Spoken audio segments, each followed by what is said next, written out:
1955 Chevrolet. We're replacing the rocker panel and the quarter panel. We put UR15 under so you don't get rusty. I want to show you something. We tried to replace this rear panel just for curiosity, and look at what we found out.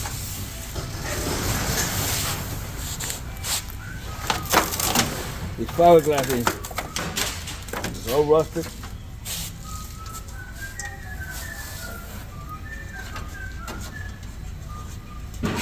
But we knowing what we know,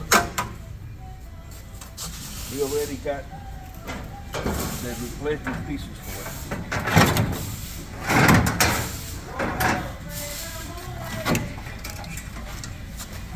That's why a lot of people can do it cheaper. It's just easier. No performance on this at all.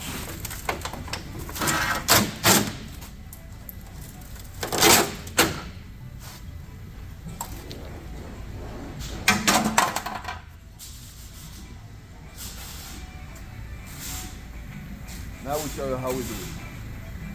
Let's give me a call more hours.